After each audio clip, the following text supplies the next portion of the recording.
what drives me up a wall is like, oh, we don't fund education enough. So on average, in the U.S. for public schools, we spend nearly $16,000 per pupil per year.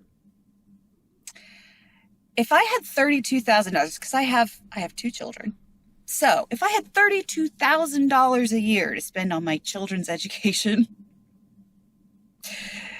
it would be way different than the standard public school experience. I can guarantee you that. A little bit.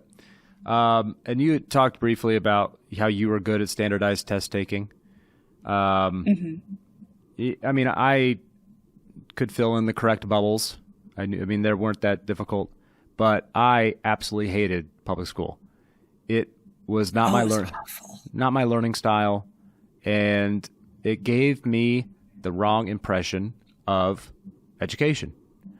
And it's taken a long time for me to relearn how I learn, because throughout of my, especially in high school and college, I was thinking something's wrong with me.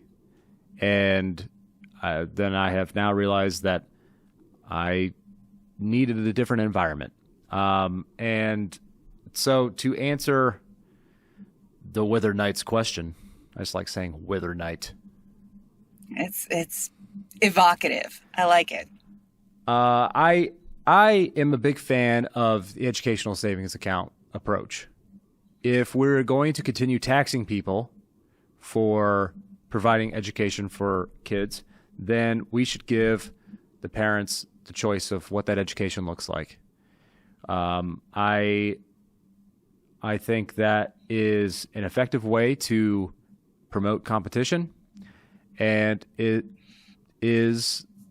puts the child first, puts that family first instead of a system.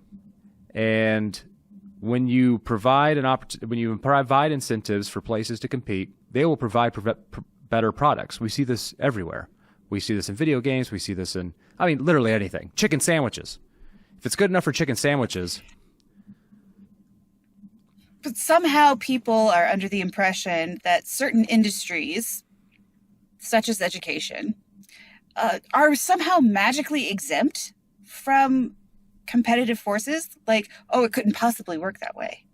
And what a lot of people also don't understand is that our public education system was modeled after this sort of very Prussian system that was developed over in Europe, and it was designed to produce factory workers, cogs in a machine who just followed orders and didn't really think for themselves. That was the overt goal for that style of education. And the thing of it is that human beings, and especially children, do not neatly fit into molds. Like, it's not good for us. We can't flourish that way. We can't develop our sense of autonomy and agency, and we can't make good decisions on our own when we've been taught from like age 4 to just follow the directions. It's really, really difficult. Now, full disclosure, my children do go to a technically public school this year. It is a charter school, and I am very fortunate to live in a state and, a community that puts a high value on educational choice. And so there are an abundance of charter schools near where I live, and they all kind of have very different styles of learning. But like, there's a Montessori school here that is a charter school. I'm already paying for it with my taxes anyway. And so now that's where my children go to school, and it's wonderful. That is the kind of environment in which they thrive. But if that wasn't an option, and it wasn't when I lived in Georgia, I was fortunate enough to be able to, pay for the tuition for their private school. But this is why it matters, is that my children are not me, And I am not anyone else either. I had a miserable experience in public schools. It wasn't that I couldn't sit still and listen.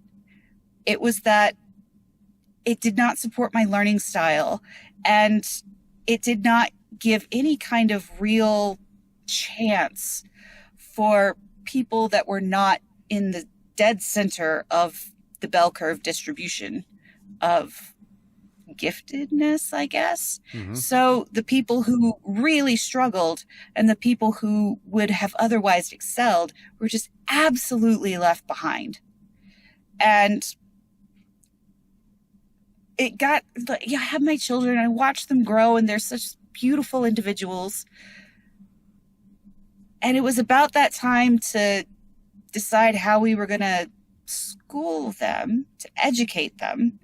And I did not have it in me to have these beautiful, active, bright boys who just love to run around and explore and build things with their hands, and suddenly expect him to sit still and quiet in a desk for 7 hours a day at like 5 years old. Mm-hmm.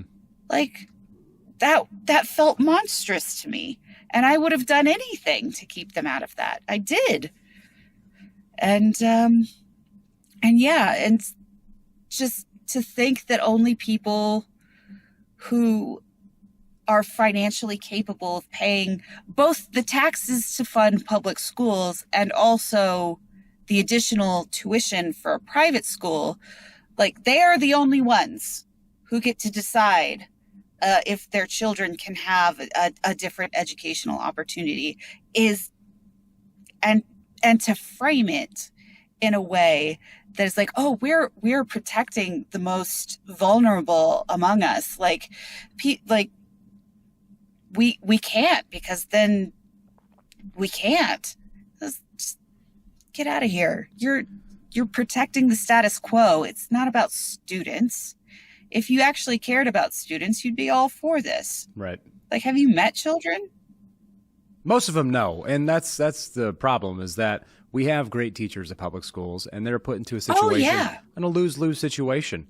But they're not the ones making these decisions. Their hands are tied on how they can educate their students, but it's being made by people that have never been in a classroom. It is by these PhD, or at least not for a very long time. Right. And it's people that are interested in public policy, not education, not kids. And it really is. I try to be open to both sides of arguments, because there's always some kernel of truth in both. But this is one of the few areas where thinking that our public school system is working and the best for all kids, that's just wrong. There's no way you can look at it and say, yeah, this is going well, guys. We're spending, this money is effective. We're beating everyone else. There's no universe that this is working well.